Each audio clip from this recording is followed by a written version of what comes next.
दिल्ली के जंतर मंतर की तपती सड़क पर आज सिर्फ एक भीड़ नहीं बल्कि आने वाले वक्त के बड़े सियासी तूफान की बुनियाद रखी जा रही है। जब लद्दाख की बर्फीली वादियों से हक की आवाज बुलंद करने वाले सोनम वांगचुक और कॉकरोच जनता पार्टी की अनूठी सियासी बगावत को आज भीम आर्मी और आजाद समाज पार्टी के मुखिया चंद्रशेखर आजाद का वो साथ मिला है जिसने पूरे देश के सियासी गलियारों में खलबली मचा दी है। यह वो पल है जिसने सत्ता के गलियारों में बैठे नीति निर्माताओं की नींद उड़ा दी है, क्योंकि बात अब सिर्फ लद्दाख या किसी एक छोटे आंदोलन की नहीं रह गई है, बल्कि ये देश के करोड़ों वंचितों, शोषितों और हक की लड़ाई लड़ने वाले हर उस इंसान के वजूद की जंग बन चुकी है जो दिल्ली की सरहदों पर आकर अपनी आवाज बुलंद करना चाहता है। आज के इस बेहद खास और सनसनीखेज विश्लेषण में हम इस पूरी महापंचायत और उस बड़े ऐलान की तह तक जाएंगे जिसने पूरे देश को हिलाकर रख दिया है। अगर आप भी इस देश के भीतर हक और इंसाफ की जंग के समर्थक हैं, अगर आप भी बाबा साहेब और कांशीराम साहब के वैचारिक कारवां को आगे बढ़ते देखना चाहते हैं, तो इस वीडियो के अंत तक बने रहना आपके लिए बेहद जरूरी है, क्योंकि आज जो सच हम आपके सामने रखेंगे वो आपको किसी मुख्यधारा के मीडिया चैनल पर देखने को नहीं मिलेगा। वीडियो को शुरू करने से पहले अगर आप इस चैनल पर नए हैं और सच के साथ खड़े होना चाहते हैं तो चैनल को अभी के अभी सब्सक्राइब कर लीजिए, इस वीडियो को लाइक कीजिए और ज़्यादा से ज़्यादा लोगों तक शेयर कीजिए ताकि सच की यह गूंज हर घर तक पहुंच सके। जंतर मंतर के मंच पर जब चंद्रशेखर आजाद रावण माइक के सामने खड़े हुए तो उनकी आंखों का वो तेवर और आवाज़ की वो खनक साफ बयां कर रही थी कि दिल्ली अब बहुत दूर नहीं है। उन्होंने सीधे तौर पर हुकूमत को ललकारते हुए जो बात कही उसने लद्दाख से लेकर उत्तर प्रदेश और पूरे देश के दलित बहुजन समाज के भीतर एक नया जोश फूंक दिया है। सोनम वांगचुक, जो महीनों से अपने हक की लड़ाई के लिए लद्दाख की बर्फीली वादियों में अनशन कर रहे थे, जब वे दिल्ली की दहलीज पर पहुंचे तो सरकार को लगा कि शायद इस आंदोलन को आसानी से दबा दिया जाएगा। लेकिन सरकार ये भूल गई कि जब भी देश के किसी भी कोने में हक की आवाज को दबाने की कोशिश की जाएगी तब नीले परचम और क्रांतिकारी तेवर वाली ताकतें उनके साथ चट्टान की तरह खड़ी हो जाएंगी। चंद्रशेखर आजाद ने कॉकरोच जनता पार्टी और सोनम वांगचुक के इस संघर्ष को सिर्फ उनका व्यक्तिगत संघर्ष नहीं माना, बल्कि इसे पूरे देश के लोकतंत्र को बचाने की आखिरी लड़ाई करार दिया है। मन से जो दहाड़ निकली उसने साफ कर दिया कि 20 जुलाई के बाद दिल्ली का नक्शा बदलने वाला है, क्योंकि उस दिन के बाद जो महासैयाब दिल्ली की सड़कों पर उतरने वाला है उसकी कल्पना शायद इस वक्त हुकूमत के बंद कमरों में बैठे सिपहसालार भी नहीं कर पा रहे हैं। यह लड़ाई सिर्फ इस बात की नहीं है कि लद्दाख को छठी अनुसूची का दर्जा मिले या ना मिले, यह लड़ाई अब इस बात पर आकर टिक गई है कि क्या इस देश के आम नागरिक को अपनी बात कहने का अधिकार है भी या नहीं। जिस तरह से लद्दाख के शांतिपूर्ण मार्च को दिल्ली की सीमाओं पर रोकने की कोशिश की गई, जिस तरह से बुजुर्गों और युवाओं को हिरासत में लिया गया, उसने चंद्रशेखर आजाद को मजबूर कर दिया कि वे इस आंदोलन की कमान खुद अपने हाथों में लें। उन्होंने साफ शब्दों में चेताया है कि 20 तारीख तक का वक्त सरकार के पास है। अगर 20 तारीख तक इन न्याय संगत मांगों पर कोई ठोस फैसला नहीं लिया गया तो फिर दिल्ली की सड़कों पर पैर रखने की जगह नहीं बचेगी। 20 लाख लोगों के दिल्ली पहुंचने का जो दावा किया गया है वो कोई मामूली आंकड़ा नहीं है। ये वो जनसैलाब है जो जब सड़कों पर उतरता है तो बड़े बड़े साम्राज्यों की नींव हिल जाती है। इस पूरे घटनाक्रम को समझने के लिए हमें उस गहरे दर्द को महसूस करना होगा जो इस देश के शोषितों के भीतर सालों से दबा हुआ है। जब चंद्रशेखर आजाद ने कहा कि अगर सरकार ने 20 तारीख तक बात नहीं सुनी तो इस सरकार को उखाड़ फेंकेंगे, तो उनके इस बयान के पीछे का गुस्सा और दर्द सिर्फ लद्दाख के लिए नहीं था, बल्कि यह गुस्सा उस हर नौजवान का था जो नौकरियों के लिए भटक रहा है। यह गुस्सा उस हर बहुजन परिवार का था जो आज भी इंसाफ के लिए दर दर की ठोकरें खा रहा है। बहुजन आंदोलन के जितने भी सच्चे सिपाही हैं जो मान्यवर कांशीराम साहब के संघर्षों को याद करते हैं, वे अच्छी तरह जानते हैं कि जब जब दिल्ली की गद्दी अहंकारी हुई है तब सड़कों पर उतरकर ही उसे उसकी औकात याद दिलाई गई है। इसीलिए इस बार का ये गठबंधन, जहां एक तरफ पर्यावरण और स्वायत्तता की लड़ाई है तो दूसरी तरफ सामाजिक न्याय और हक की जंग है, बेहद ऐतिहासिक मोड़ पर पहुंच चुका है। इस बड़े ऐलान के बाद से ही खुफिया एजेंसियों की हलचल बढ़ गई है और लुटियंस दिल्ली के भीतर बंद कमरों में बैठकों का दौर शुरू हो चुका है। सरकार को लग रहा था कि ये आंदोलन सिर्फ एक क्षेत्रीय मांग तक सीमित रहेगा, लेकिन जैसे ही बहुजन समाज की युवा आवाज ने इसमें अपनी पूरी ताकत झोंकने का फैसला किया, वैसे ही पूरी बिसात बदल गई। चंद्रशेखर ने साफ कर दिया है कि 20 जुलाई के बाद वे खुद जंतर मंतर पर अनिश्चितकालीन धरने पर बैठने जा रहे हैं और ये धरना तब तक खत्म नहीं होगा जब तक कि सरकार घुटनों पर नहीं आ जाती। इस ऐलान ने उन तमाम लोगों के भीतर एक नई उम्मीद जगा दी है जो लंबे समय से इस देश में अपनी आवाज को दबा हुआ महसूस कर रहे थे। दर्शक इस बात को गहराई से समझ रहे हैं कि यह आंदोलन अब एक नए मुकाम पर पहुंच चुका है और आने वाले दिन भारतीय राजनीति के इतिहास में सबसे महत्वपूर्ण दिन साबित होने वाले हैं। जैसे जैसे 20 जुलाई की तारीख नजदीक आ रही है, वैसे वैसे देश के कोने कोने से नौजवानों और संघर्षशील साथियों का दिल्ली की तरफ रुख करने का सिलसिला शुरू होने लगा है। इस महाआंदोलन की पृष्ठभूमि में जो गुप्त रणनीतियां तैयार की जा रही हैं, जो अंदरूनी फैसले लिए जा रहे हैं और जिस तरह से देश के अलग अलग हिस्सों से जनसमर्थन जुटाया जा रहा है, उसकी पूरी कहानी इतनी पेचीदा और हैरान करने वाली है कि आप सोच भी नहीं सकते। इस आंदोलन के पीछे छिपे असली चेहरों, सरकार की घबराहट के असली कारणों और 20 तारीख को होने वाले उस महाधमाके के बारे में हम आगे बात करने वाले हैं, जिसे सुनकर सत्ताधारी दल के बड़े बड़े नेताओं के पसीने छूट रहे हैं। लद्दाख की सर्द हवाओं से उठी चिंगारी जब दिल्ली की गर्म सड़कों पर आकर भीम आर्मी के सबसे बड़े चेहरे से टकराती है तो पूरे देश का राजनीतिक समीकरण एक झटके में बदल जाता है। बहुजन समाज के वे तमाम लोग जो बाबा साहेब भीमराव आम्बेडकर और मान्यवर कांशीराम साहब के संघर्षों को जीते हैं, वे भली भांति जानते हैं कि जब भी देश में किसी कमजोर की आवाज को दबाया जाता है तब उस हक की रक्षा के लिए नीले परचम को आगे आना ही पड़ता है। सरकार ने शुरू में सोचा था कि सोनम वांगचुक का ये आंदोलन केवल पहाड़ों की वादियों तक सिमट कर रह जाएगा और कॉकरोच जनता पार्टी जैसे नए प्रयोग दिल्ली की इस विशाल सत्ता के सामने टिक नहीं पाएंगे। लेकिन वे ये भूल गए कि जब इस देश का दलित, पिछड़ा और शोषित समाज किसी आंदोलन के साथ वैचारिक रूप से जुड़ जाता है तो उस आंदोलन की ताकत कई सौ गुना बढ़ जाती है। चंद्रशेखर आजाद का जंतर मंतर पर पहुंचकर सीधे तौर पर सोनम वांगचुक के कंधे पर हाथ रखना और कॉकरोच जनता पार्टी के इस अनोखे विरोध को अपना पूर्ण समर्थन देना कोई साधारण सियासी कदम नहीं है। ये सीधे तौर पर देश की हुकूमत को एक ऐसी चुनौती है जिसे नजरअंदाज करना अब किसी भी सरकार के बस की बात नहीं रही। इस ऐतिहासिक मिलन ने उन ताकतों के दिलों में खौफ पैदा कर दिया है जो हमेशा से बहुजन एकता और जन आंदोलनों को दबाने की फिराक में रहती हैं। 20 जुलाई की वो तारीख जिसे अब हर क्रांतिकारी नौजवान ने अपने कैलेंडर पर दर्ज कर लिया है, कोई मामूली दिन नहीं होने वाला है। दिल्ली की सीमाओं पर जिस तरह की चौकसी बढ़ाई जा रही है और जिस तरह से खुफिया विभाग हर एक गतिविधि पर नजर रखे हुए है, वो इस बात का सबूत है कि सत्ता के गलियारों में कितनी बड़ी हलचल मची हुई है। चंद्रशेखर ने साफ कर दिया है कि 20 लाख लोगों का जनसैलाब जो दिल्ली की तरफ कूच करने की तैयारी कर रहा है, वो सिर्फ नारे लगाने नहीं आ रहा है, बल्कि वो इस बहरी सरकार से अपने अधिकारों का हिसाब मांगने आ रहा है। जब देश का युवा, किसान और मजदूर एक मंच पर आकर खड़े हो जाते हैं तो बड़ी से बड़ी हुकूमतों का गुरूर पल भर में मिट्टी में मिल जाता है। सोचिए, आखिर क्यों एक पर्यावरणविद और एक सामाजिक न्याय के योद्धा को एक ही मंच पर आने की जरूरत महसूस हुई? इसका सीधा सा जवाब ये है कि आज इस देश में हर उस आवाज को कुचलने की कोशिश की जा रही है जो सत्ता के खिलाफ सच बोलने का साहस करती है। जब सोनम वांगचुक लद्दाख के अधिकारों की बात करते हैं, जब वे पर्यावरण को बचाने और लद्दाख को स्वायत्तता देने की मांग करते हैं, तो वे असल में इस देश के संविधान की रक्षा की बात कर रहे होते हैं। और संविधान की रक्षा का ये संकल्प बहुजन समाज के रग रग में बसा हुआ है।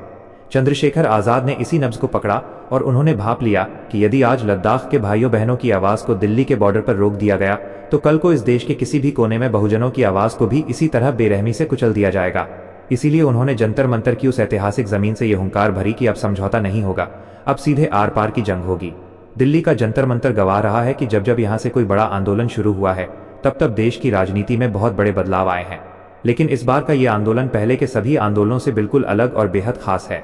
इस बार केवल भाषणबाजी नहीं हो रही है, बल्कि जमीन पर एक ऐसा चक्रव्यूह तैयार किया जा रहा है जिसे भेद पाना सरकार के चाणक्यों के लिए भी नामुमकिन साबित हो रहा है। देश के कोने कोने से, उत्तर प्रदेश के गांवों से, बिहार के कस्बों से, मध्य प्रदेश और राजस्थान के जंगलों से नौजवानों की टोलियां दिल्ली कूच करने की योजना बना रही हैं। यह योजना इतनी खामोशी और मुस्तैदी से तैयार की जा रही है कि प्रशासन को भनक तक नहीं लग पा रही है कि 20 तारीख के बाद जो जनसैलाब उमड़ेगा उसे संभालना कैसे है। बहुजन समाज के जो लोग इस वीडियो को देख रहे हैं वे इस बात को अच्छी तरह समझ लें कि ये समय घरों में बैठकर तमाशा देखने का नहीं है। मान्यवर कांशीराम साहब हमेशा कहते थे कि जो कौम अपनी लड़ाई सड़कों पर नहीं लड़ सकती उसकी बात महलों में कभी नहीं सुनी जाती। चंद्रशेखर का जंतर मंतर पर खुद धरने पर बैठने का फैसला इसी विचारधारा का प्रतीक है।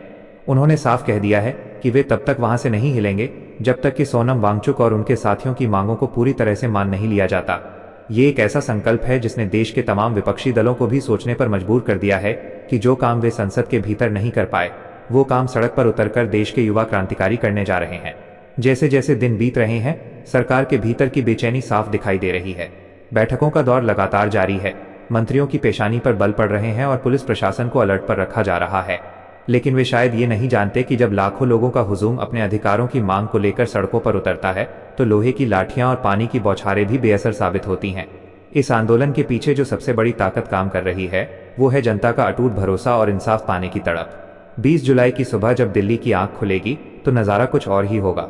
लेकिन इस विशाल प्रदर्शन से ठीक पहले पर्दे के पीछे कौन सी ऐसी गोटियां चली जा रही हैं? सरकार आंदोलन को नाकाम करने के लिए किस तरह के हथकंडे अपनाने की साजिश रच रही है और चंद्रशेखर आजाद ने इस साजिश को नाकाम करने के लिए कौन सा ऐसा गुप्त रास्ता चुना है?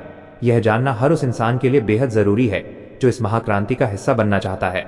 इसके आगे की जो व्यूह रचना तैयार की गई है वो इतनी चौंकाने वाली है कि उसकी कल्पना कर पाना भी आम इंसान के लिए मुमकिन नहीं है। दिल्ली के प्रशासनिक गलियारों में इस वक्त एक अजीब सी खामोशी छाई हुई है और ये खामोशी किसी बड़े तूफान के आने से ठीक पहले के सन्नाटे जैसी है।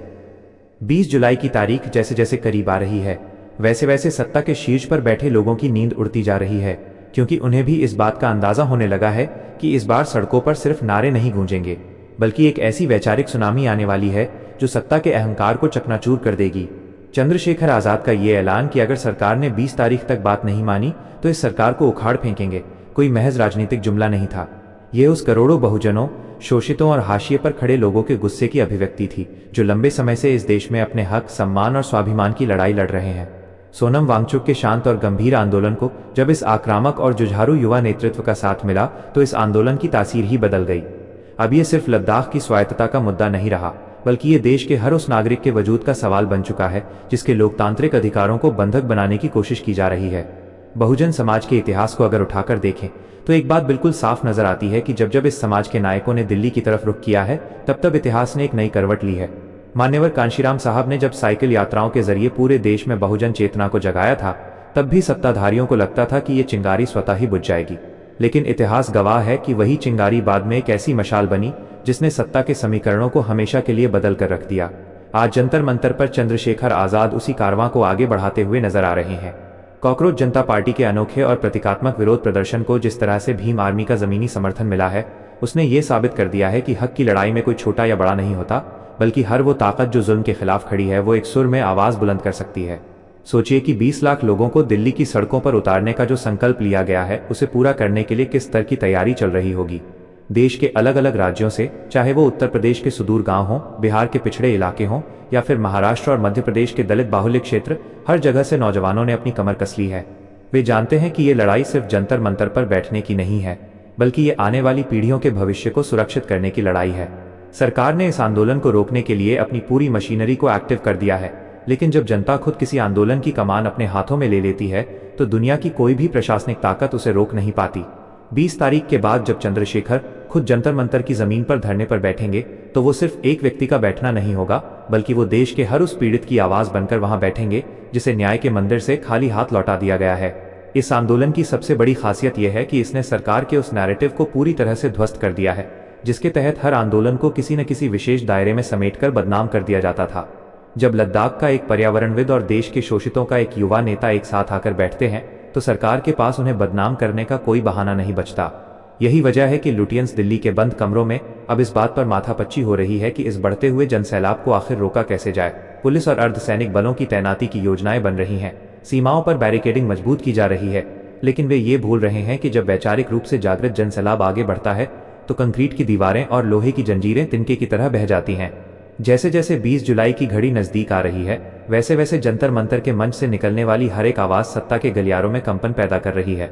चंद्रशेखर ने बहुत ही साफ और सीधे शब्दों में यह संदेश दे दिया है कि इस बार वे किसी खोखले आश्वासन को लेकर वापस नहीं लौटने वाले हैं। अगर सरकार को लगता है कि वो बातचीत का नाटक करके या समय मांगकर इस आंदोलन को ठंडा कर देगी तो ये उसकी सबसे बड़ी भूल होगी। आंदोलन की ये नई रणनीति इतनी सटीक और मजबूत है कि इसके सामने सरकार के सारे पुराने हथकंडे नाकाम साबित हो रहे हैं। लेकिन इस महा आंदोलन के ठीक पहले कुछ ऐसी गुप्त हलचलें भी हो रही हैं जो ये इशारा कर रही हैं कि प्रशासन 20 तारीख से पहले ही कुछ बड़ा कदम उठाने की फिराक में है। वो कौन सी ऐसी रणनीतियां हैं जो पर्दे के पीछे से बुनी जा रही हैं, और चंद्रशेखर आजाद ने सरकार के हर वार का जवाब देने के लिए कौन सा ऐसा मास्टर स्ट्रोक तैयार रखा है जिसकी भनक अभी तक किसी को नहीं है। यह जानना हर उस देशभक्त के लिए जरूरी है जो इस व्यवस्था परिवर्तन की लड़ाई को अंजाम तक पहुंचना देखना चाहता है। सड़क से लेकर सत्ता के गलियारों तक इस वक्त सिर्फ एक ही चर्चा है कि आखिर 20 जुलाई के बाद दिल्ली की शक्ल कैसी होने वाली है। जंतर मंतर की उस ऐतिहासिक मिट्टी पर जहां कभी बड़े बड़े आंदोलनों ने जन्म लिया और दम तोड़ दिया, वहां इस बार एक ऐसी इबारत लिखी जा रही है जो आने वाले कई दशकों तक देश की सियासत को प्रभावित करेगी। चंद्रशेखर आजाद ने जिस तरह से सोनम वांगचुक के आंदोलन को अपने कंधों पर उठाने का फैसला किया है, उसने बहुजन समाज के भीतर एक नई बहस को जन्म दे दिया है। बहुजन आंदोलन के जो सच्चे सिपाही हैं, जो मान्यवर कांशीराम साहब के एक एक भाषण को अपनी जिंदगी का फलसफा मानते हैं, वे इस बात को अच्छी तरह समझ रहे हैं कि ये वक्त केवल मूक दर्शक बने रहने का नहीं है। कांशीराम साहब हमेशा कहते थे कि जब तक देश का शोषित समाज अपनी ताकत का एहसास दिल्ली के शासकों को नहीं कराएगा, तब तक उसकी समस्याओं का कोई स्थायी समाधान नहीं निकल सकता। आज जंतर मंतर पर चंद्रशेखर की हुंकार इसी वैचारिक विरासत का एक जीवंत रूप है जिसने सत्ता के सिंहासन पर बैठे लोगों के माथे पर चिंता की लकीरें खींच दी हैं। 20 लाख लोगों के दिल्ली पहुंचने की उम्मीद कोई हवाई दावा नहीं है, बल्कि इसके पीछे महीनों की वो खामोश मेहनत है जो देश के कोने कोने में की जा रही है। भीम आर्मी के जमीनी कार्यकर्ताओं ने गांवों और कस्बों में जाकर जो अलख जगाई है, उसका नतीजा अब दिखने लगा है। नौजवानों ने अपनी साइकिलें, मोटरसाइकिलें और गाड़ियां तैयार कर ली हैं और वे बस 20 जुलाई के उस ऐतिहासिक पल का इंतजार कर रहे हैं जब उन्हें दिल्ली की तरफ कूच करना है। सरकार ने इस आंदोलन को दबाने के लिए अपने स्तर पर हर संभव चक्रव्यूह तैयार कर लिया है। खुफिया विभाग की टीमें हर उस जिले और तहसील पर नजर रख रही हैं जहां से बड़ी तादाद में लोगों के निकलने की संभावना है। लेकिन वे ये नहीं समझ पा रहे हैं कि यह आंदोलन अब किसी एक संगठन या नेता के नियंत्रण से बाहर निकलकर जन आंदोलन बन चुका है। जब जनता खुद ही सड़कों पर उतरने का मन बना लेती है तो दुनिया की कोई भी खुफिया एजेंसी या पुलिस बल उसे रोक नहीं सकता। इस पूरे घटनाक्रम के बीच जो सबसे दिलचस्प मोड़ आया है वो है कॉकरोच जनता पार्टी का इस पूरे आंदोलन में शामिल होना। शुरुआत में लोगों को लगा कि यह कोई प्रतीकात्मक या मजाकिया प्रयास है, लेकिन जिस गहराई और संजीदगी के साथ इस पार्टी ने व्यवस्था की कमियों को उजागर किया है, उसने हर सोचने समझने वाले इंसान को अपनी तरफ आकर्षित किया है। जब इस अनूठे प्रयोग को चंद्रशेखर आजाद का मजबूत और आक्रामक नेतृत्व मिला तो ये एक ऐसी ताकत बन गया जिसकी कल्पना खुद सरकार ने भी नहीं की थी। जंतर मंतर पर जब चंद्रशेखर ने दहाड़ते हुए कहा कि 20 तारीख के बाद वे खुद धरने पर बैठेंगे और सरकार को उखाड़ फेंकेंगे, तो उनके इस बयान के पीछे का आत्मविश्वास इसी जमीनी ताकत से आ रहा था। वे जानते हैं कि उनके एक इशारे पर लाखों नौजवान अपनी जान की परवाह किए बिना हक की लड़ाई में कूदने को तैयार हैं। दिल्ली की सीमाओं पर इस वक्त सुरक्षा के जो कड़े इंतजाम किए जा रहे हैं, वे इस बात की गवाही दे रहे हैं कि प्रशासन के भीतर कितना गहरा डर समाया हुआ है।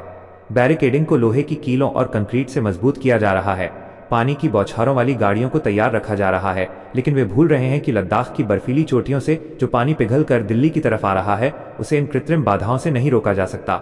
सोनम वांगचुक का धैर्य और चंद्रशेखर आजाद का आक्रोश जब एक साथ मिलेंगे तो वो एक ऐसा सैलाब बनेगा जिसके सामने बड़ी से बड़ी सत्ता को भी झुकना ही पड़ेगा।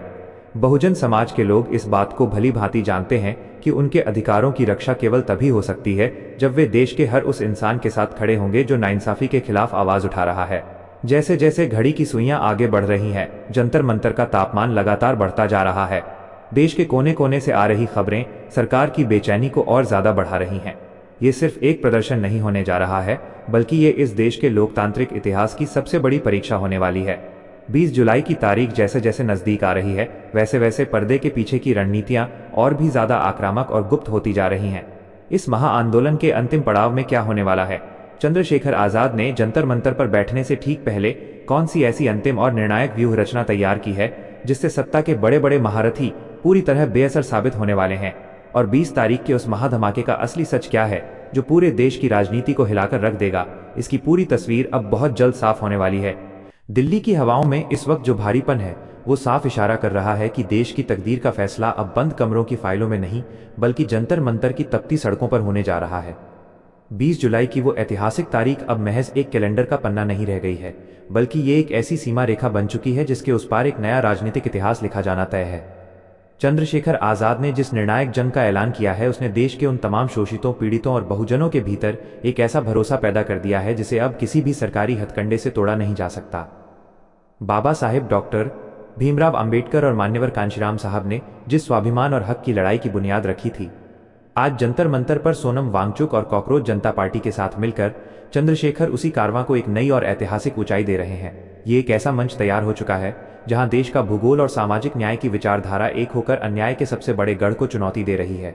सरकार के तमाम रणनीतिकार इस वक्त इस उलझन में हैं कि 20 लाख लोगों के इस संभावित सैलाब को आखिर दिल्ली की सरहदों के भीतर दाखिल होने से कैसे रोका जाए।